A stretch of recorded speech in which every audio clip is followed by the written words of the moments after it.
looking pretty caffeinated right now, bro. Is that Celsius number 2? This is Celsius number 2. Dang. Dude, actually last night I actually fell asleep after drinking 1 Celsius. Really? Yeah, it was like immediately after. Yeah, it was around like 4 p.m. Because like right when I got back from my marketing event, I was like, shit, I need energy to work out. So let me sip on this Celsius real quick. I watched this show called Who Do You Think Is a Mole on Netflix. Okay. Yeah, and it was just so stupid. So what's it about? It's about like these competitors are on a game show, and then they split up into 4 different groups, and there's a mole in one of those groups, and you have to guess at the end like someone's trying to not make your make your team succeed. And then at the end, sounds very boring. Yeah, I mean it wasn't boring, but it was like it was interesting at first. And I'm like, okay, who is like trying to sabotage? And you were so excited you fell asleep at 4. I know, right?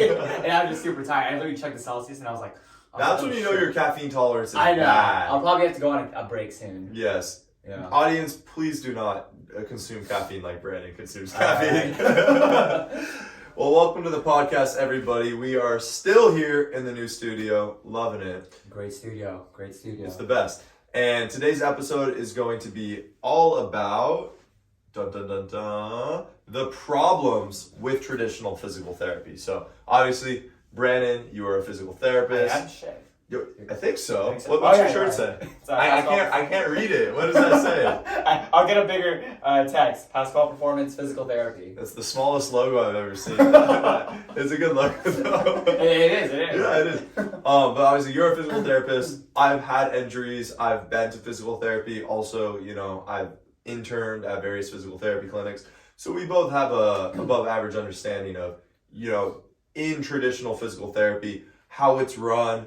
It's very insurance based, and obviously the pros and the cons of that, and then the difference between the traditional physical therapy and what you do, which is cash based, but also allows you a lot more time and attention with your clients. So, yeah, exactly. The first thing I want to get into today, the first point is in traditional physical therapy, your time is simply cut short with a physical therapist.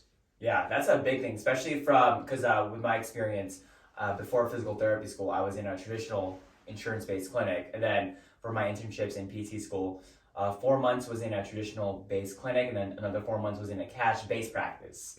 All right, so I definitely notice the difference that every time a patient comes in a traditional PT setting, you're probably seeing. I was seeing the patient for probably like 20 minutes, or maybe because I was a student, 30 minutes because they had more eyes or more hands on deck. But usually it is about 10 to 15, 20 minutes if you're lucky. You get to see a physical therapist in a traditional-based clinic. And that just sucks just because, one, you're going there for...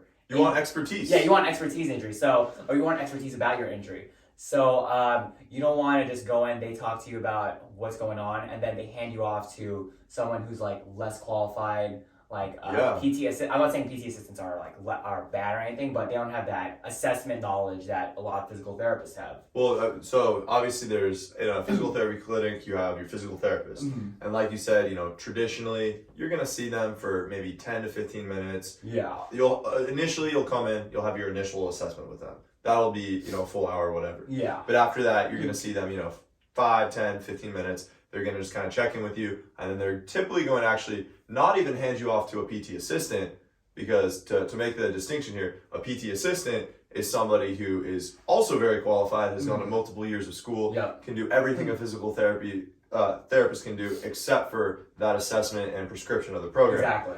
You're probably going to get handed off to a PT aide. Exactly. And typically a PT aide is a grumpy college student who really doesn't want to be there, trying to get experience in hours, getting his hours in because he needs these hours to go to physical therapy school. Now, don't get me wrong, I volunteered in multiple clinics, and I've seen really good PT aides who know so much more than the average person, in their level of schooling. They really take everything the physical therapist says to heart. And when a client is performing the exercises, make sure that they perform it in the best way. However, that is the exception, not the rule. My girlfriend was just telling me how she's been going to physical therapy for her shoulder. And she was in physical therapy, and then she noticed that actually her PT aide was her 8th grade boyfriend. She's like, oh, that's really random. But then, so while he's watching her doing the exercises, she asked him, she goes, oh, am I doing this exercise right? And he goes, what's your injury again? So off the bat, doesn't even know it. Yeah. She's like, oh, it's my shoulder. And he's like, oh, okay, I thought you were supposed to be doing this other exercise for her hip, which is not. So off the bat, she's, totally not aware of what's going on. Then she actually tells me, okay, well, I was doing this exercise that was focused on scapular retraction, trying to squeeze the scapula back. And, an exercise like that is something where the cueing is really important. It's very easy for someone to do that exercise, but maybe do it in the wrong way where they're not getting the full benefit. So when you have someone like this guy, he's not going to be picking up on the distinction of, okay, we need to make sure the scapula is depressed while we're retracting it because otherwise the upper traps are becoming involved. Can you really expect that from this guy? Exactly. So it's like when someone tosses you to a PT aid, that's when you traditionally do your TheraX or your exercises in a traditional PT clinic. And the value of actually having an actual physical therapist is that they'll be able to assess the actual movement. Because some people think that evaluation or assessment is just like in the beginning where like, oh, raise your arm up, go ahead and try to touch your toes. But from what I've had through my experience of like PT school and just like my experience working and shadowing others, the assessment is throughout the whole like plan of care or like even their TheraX, because you get to see how they do a row that you couldn't assess during the evaluation, or how they do a shoulder press, how they do a plank downward dog for shoulder people, or how they squat, how they go up and down. So because we have our brains trained to where we can kind of see every single like biomechanical movement, and something that's so fine that no one else could actually observe, because we've seen patterns where it's like, oh, he's probably leaning forward because of so and so.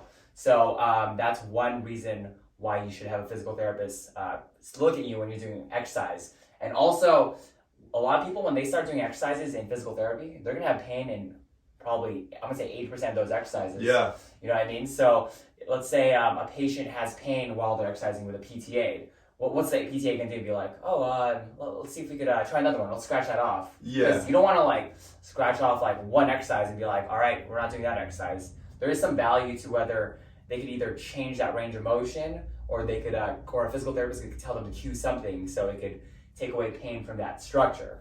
So, unfortunately, this is how a lot of physical therapy clinics are, the traditional ones, just because they're all about volume and squeezing as many patients as they can. And they want to do that at the lowest cost, which means they want, unfortunately, I hate to say it, like minimum wage PT aids. Yeah.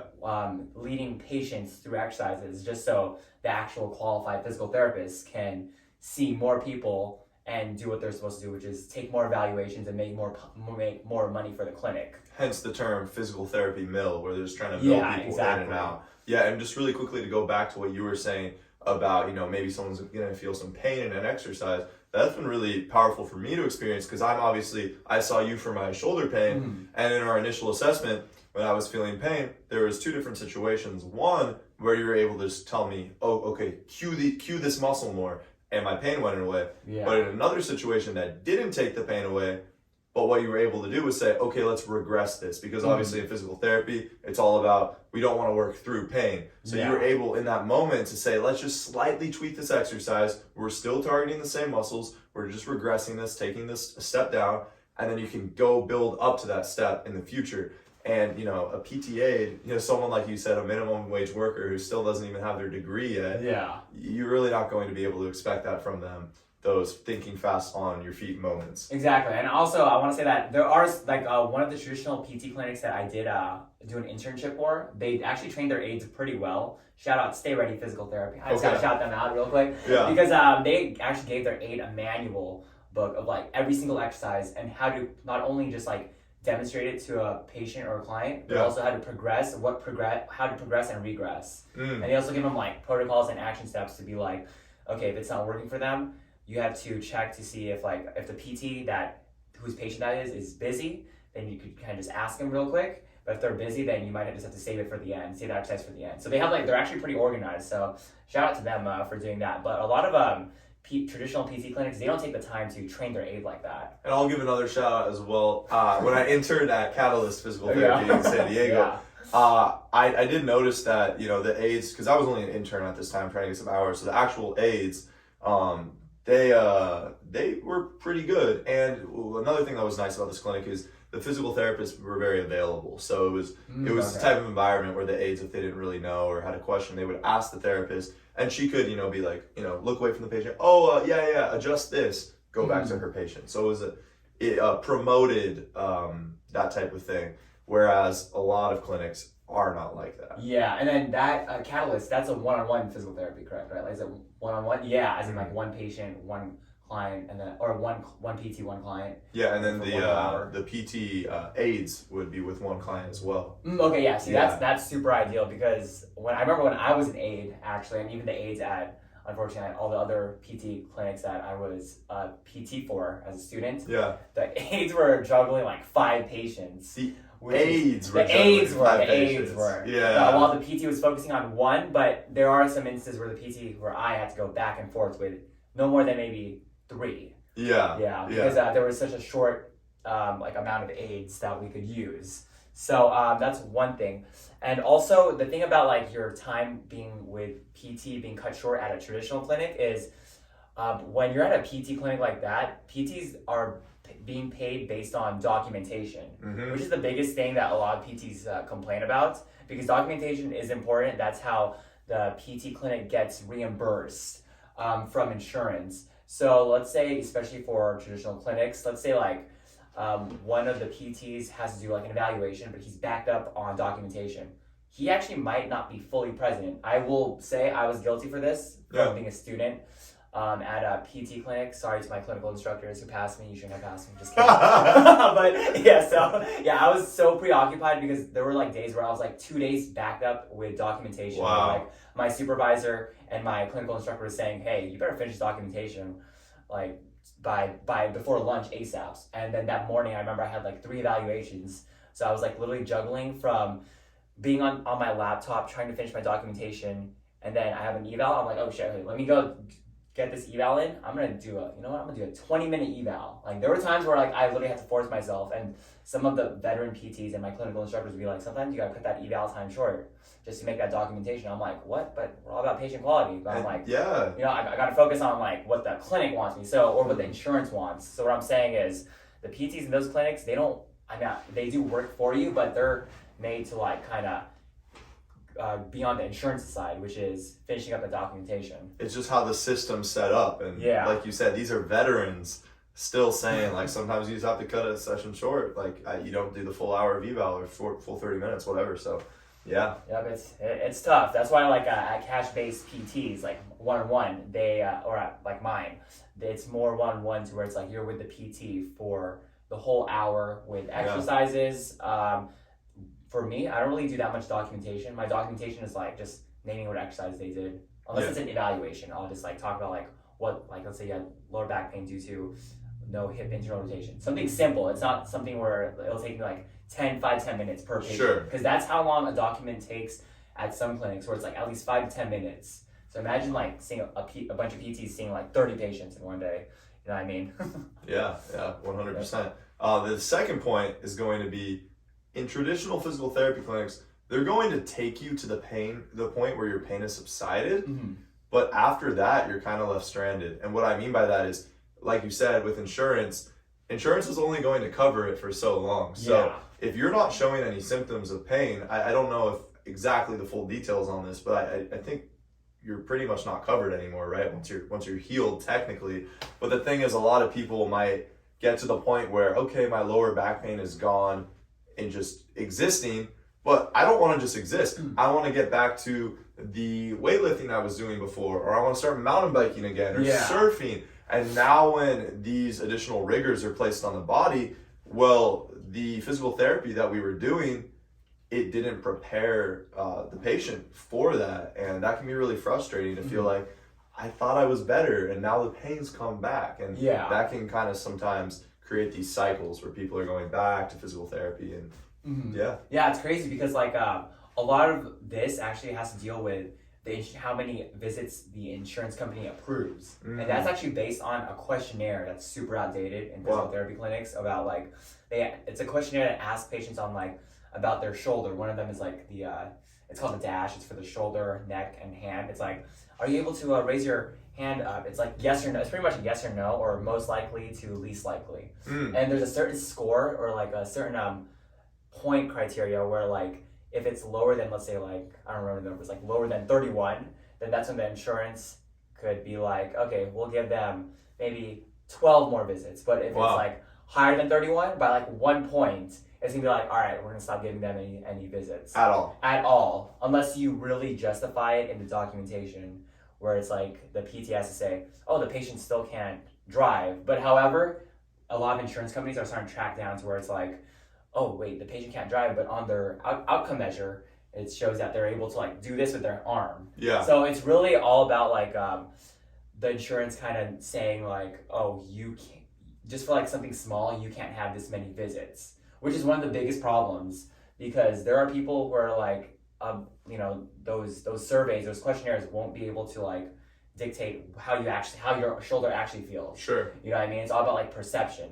So one big thing is that when I was a PT at a traditional clinic is that we would discharge patients even though they would tell us like, oh, yeah, my knee feels a lot better, but it still doesn't feel the same. Yeah. And my PT would be, or my clinical instructor would be like, well, you just got discharged because insurance won't approve anymore. So I'm like, shit. Well, would they give them options of how to keep healing the knee, or? Yeah, so they give them like a home exercise program to where it's like the same exercises, because obviously you can do as many squats as you want until like, you know, the knee will, but the knee won't like get stronger. You know what I mean? There's like it no just prevention. heals to a point, but then you're just doing the same thing perpetually after that, right? Exactly. Yeah. There's no bridge between from like rehab to like prevention from there. And I guess that brings us to the next point is that there's no prevention plan of how to keep the pain gone, because I'm pretty sure when you're in PT or if you're injured, once your back pain goes away, once your shoulder pain goes away, you want to make sure it doesn't come back ever again, right? 100%. That shit sucked. Right? Yeah. Yeah. So the thing about like what I said before, how traditional PT clinics, the only plan is give them like home exercise program, and if it hurts again, go see your doctor and they'll come to me. Yeah. Yeah, unfortunately. But yeah, for me though, for my practice is I actually make sure that I challenge them enough to where it's like they'll get over their pain, their pain will subside, and I also give them customized workout programs like through an app called TrueCoach. Shout out TrueCoach app. And that's what you're doing for me right now. Exactly. Which is so convenient that I don't have to be there with you, but I can still just get these little 20-30 minute workouts I do a couple times a week, and it keeps my shoulder happy, and it's really easy to fit into my schedule. Exactly, yeah, because I mean, I will respect that like there are phases of rehab where it's like you still have to stay within the rehab spectrum of like, okay, their pain hasn't subsided in like all like reaching, trying to touch your toes and all that. Yeah. So I still might have to keep them at a rehab perspective, but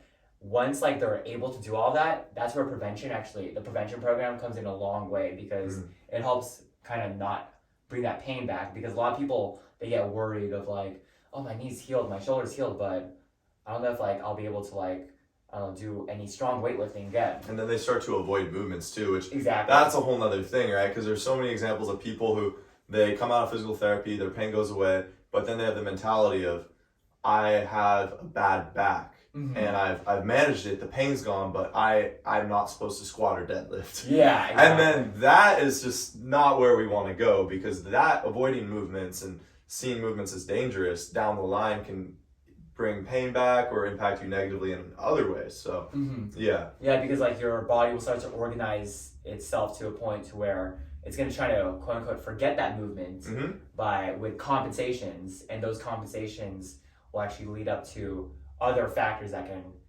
negatively affect your body as well. Yeah, it's kind of like the kind of classic trope of this bodybuilder who's super strong and he can maybe bench press 500 pounds on this machine, but he's only doing these really fixed movements, and then he just twists to the right and he throws out his shoulder because he's not training in those motions. Maybe he said, on the bench press, I never go below 90 degrees, and he's super safe and strong on a heavy bench press. But then in real life, if somebody tosses him something and his arms come back past 90 degrees, now he's exposed. Yeah, or even like getting up from the floor, because people have to get up from the floor if they fall on their stomach. You gotta go past 90 degrees, so it is a very functional range. Yeah, quote unquote. And also, I do want to mention that like in traditional PT clinics, they could be focusing on a prevention plan once your pain has subsided, but a lot of the insurance companies, they want PTs to bill because those PT clinics get more reimbursed with modalities like e-stim, ice, and heat. Okay, talk to me about that, because that's something they did for me. At the end of the session, you put the ice pack on, the e-stim machine, it feels kind of good. I guess it's helping. Is that actually effective? I mean, at that short term, it has its like time and place. Like short term, it could, if your pain's like very acute, you could do the ice, heat, and e-stim. But there are so many studies that show that, let's say, I think there was a study that we learned in PT school where they took 100 people, same injury, then another 100 people, same injury. Group A, they did just the e-stim, ice, heat. Group B, it was more physical therapy, actual movements. All right, so they showed that Group B actually had a higher, what's called like a better recovery rate than Group A, because ice, e-stim, heat, that's all passive. It's just the patient just chilling there, like talking on their phone and all that to you. Like it doesn't even sound as beneficial as if you were to teach someone how to move better. You know what I mean? So a lot of physical therapy clinics will put you on that e-stim, ice, heat just to get reimbursed more, and also so they can get more patients into the schedule. Because if you think about it, I put you on some ice and heat or e-stim for 15 minutes. I could use that time to either document or go get another eval in. It's easy. Yeah, it's easy, exactly. It's easy, and the insurance is still paying you for it. I mean, it's definitely everyone's happy, but the patient is, even at that time, because they'll be like, oh, it's doing something for me. It's contracting my muscles. Totally. Yep. The next point is that there's oftentimes a lack of progressing past the basics. So this is kind of similar to some of the points we've been talking about earlier, but essentially it's once you get to a point where, maybe you have no pain in your lower back doing a body weight back squat. Yeah. That's awesome. But what if you're a power lifter who competes and he squats 600 pounds or she squats 300 pounds? Well, you need to be prepared more than just a body weight back squat. Exactly. Yeah, this is where I do see a lot of more strength and conditioning coaches. Yeah. Especially on Instagram, they're actually much more efficient at rehabbing an athlete over a regular physical therapist. I mean, not to say that there are sports physical therapists who I do know that are extremely well, but it is very well known that once patients are done with traditional PT, let's say your example, a power lifter, they probably won't progress as much in physical therapy, besides giving them just regular squats, maybe it's increasing with weights, versus if they were to have worked with a strength and conditioning coach or even a sports PT, because they'll actually know what to do with the patient, because they kind of understand the body mechanics, and they've taken more continuing ed to understand okay, this is how to safely progress someone under a barbell or something, because that's something a lot of PTs lack, to where they didn't really give us that education to where how do we regress barbell back squat, or how do we progressively overload is actually a big one. Well, I've noticed that a lot of physical therapists, initially to my surprise, didn't have a very detailed understanding of basic strength training principles.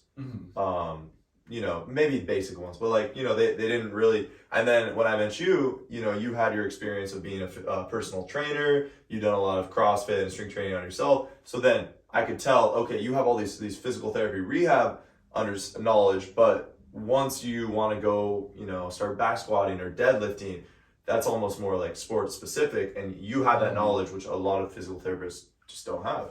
Yeah, just because I did have that last internship with in a CrossFit gym and physical therapy practice, and also I did do the strength training myself, of course. I ran myself for that program, which is a good reason why you should work with someone who actually understands your sport and your injury. It's not necessary, but it's a huge plus. Yeah. But unfortunately, in PT school, they only taught us the basics, where it's maybe barbell back squat, empty barbell is probably the max level where we take a patient. Everything else is more of throw a TheraBand on there, do some squats, that stuff. But I mean, they still taught us how to think in a way of how do we progress, regress, because that's what they were most focus on instead of like those progressive overload principles. Okay. Yeah. So they were still showing you like, so they taught you how to think in a way where it's like, I understand how to progress these things. Mm-hmm. Now maybe I need to go get familiarized with, in this specific sport or in powerlifting, what even I'm trying to progress to, like become more familiar with these other movements or specifics, but you had that foundation where you can apply that thought Exactly, process. Yeah. So that everyone has that foundation, because not everyone in physical therapy school is going to go into like the outpatient setting, which is working with like people with like orthopedic injuries, like shoulder pain. Because some people, there is physical therapy in like acute care, pediatrics, so they don't want to give them that if they want to go into pediatrics. True. Which I'm not hating on, by the way. So, but that's why there's a lot of continuing education courses. Like there's barbell rehab. Mm-hmm. There's a CrossFit PT one where I forgot what they called it now, but it just came out this past year. Oh, cool. But it's a CrossFit rehab one, and then there's also a lot with like gymnastics and other sports like basketball, football, any agility. So that's why those Con Ed courses after PT school are actually more important. So you should kind of look at those certifications. Right now, I have only FRC, and I would say probably an older adult, which is functional range conditioning, which is a lot in your program. So it's just like taking people through the end range of motion and training it. Yeah, a lot of PTs, they don't have that.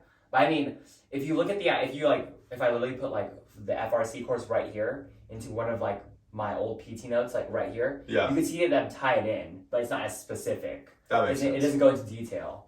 Yeah, which is why like they always tell us in PT school, like, we're training you to become like a general PT, like a more general knowledge PT. It's for us to pass boards and meet the minimum. And that's how anything works. Unfortunately, like as a personal trainer, the concepts I learned were general. Mm-hmm. It was good information, but I really started learning the most when I was actually training. Exactly, people, which I know like people don't necessarily want to hear that. Yeah. But that's just how it is with any profession, right? You're going to learn by doing in the field, but through that continuing education that you do on your own, where it gets more specific, more nitty gritty. Yeah, and some people, they even get lucky with their internships, to where it's like, for me, I was actually in, I guess, 2 sports settings, the CrossFit one, and then one that took more like active individuals, some high school athletes. So I got actually pretty lucky and got to learn more from them instead of people like who are trying to be like sports PTs and they were stuck in like general population. Yeah. So that's one of the reasons. Well, the last thing we'll say before we end this episode is that there are tons of good physical therapists out there. So the last thing we want to do is make this episode seem like we're just tearing down and saying, don't go to if it's covered by your insurance, it's bad. That's not the case. But just, many physical therapy clinics just fall prey and fall victim to the nature of these, insurance-based reimbursements that just cause situations where the patients aren't getting as effective care. And I mean, honestly, you could probably do some good research and try to find like which traditional PT practice is good for you. I will say, I just have one more story. Yeah. I do have a client who I see virtually just for personal training. He lives in New Jersey, so he recently tore his patellar tendon or quad tendon. All right, so he's seen a physical therapy clinic there, of course, because he lives there, and he still sees me for like upper body stuff, wherever. But then he kind of wanted to make the change a few weeks ago to where he's like, you know what, can we just do some like rehab stuff? Like, let me see what you have to offer me for rehab. You know what I mean? So I'm like, all right, fine, whatever. We'll do some more rehab stuff. So I asked him a bunch of questions. I made him do some exercises. One day, I actually made him virtually. This is virtually right here. Yeah, you're not even in person. Yeah. I'm not even in person. I made him raise his leg up. So he has a patellar tendon repair. Yeah. Quad tendon repair. So he's not able to straighten his knee, but it's still a struggle for him to lift his leg up. Mm-hmm. I was able to have him lift his leg up, and I was like, all right, cool, awesome. So I kind of breezed over that because I assumed like he's already hitting that with his PT in person. Sure. Because with protocol, it's like he's like 5-6 weeks out. He should be able, or 6 weeks out, he should be able to at least lift his leg up and not straighten it fully. So I'm like, all right, for sure, cool. And he's like, bro, dude, I just like lift my leg up for the first time ever. I was like, wait, what do you mean? I was like, hold on. I was like, yeah, I was able to lift my leg up for the first time ever. I mean, it wasn't straight, but I was able to lift my thigh and whole foot up. And I'm like, wait, as you should have been. As you should have been. Like, wait, were you not doing that with your PT or something? He's like, no. I was like, God damn it. Yeah. And I mean, unfortunately, he is still a little behind his protocols. So we'll see how much he can do with me and how much he can do with them. Yeah. But that's just one like reason or one example of like how some PT clinics aren't really pushing their patients as far. Because if I'm able to like make more progress with the patient being virtual, just telling them what to do, actually verbally cueing them to say, hey, use this to lift it up or whatever, versus the PT in person trying to have him do it himself, it says something, you know what I mean? It definitely does. Yeah. Yeah, well, I hope this episode was helpful for you all. You know, if you're looking for a physical therapy for yourself or you're just interested in physical therapy in general, definitely, this is all good, applicable knowledge to have. Yeah. It is, but I'm not bashing on those traditional PT clinics, by the way. Just disclaimer, right? Disclaimer. That's a very big disclaimer right there, because there are some good ones. But anyways, thanks for watching. This is episode 7. I'm Brandon. And I'm Gabe. See you on the next one.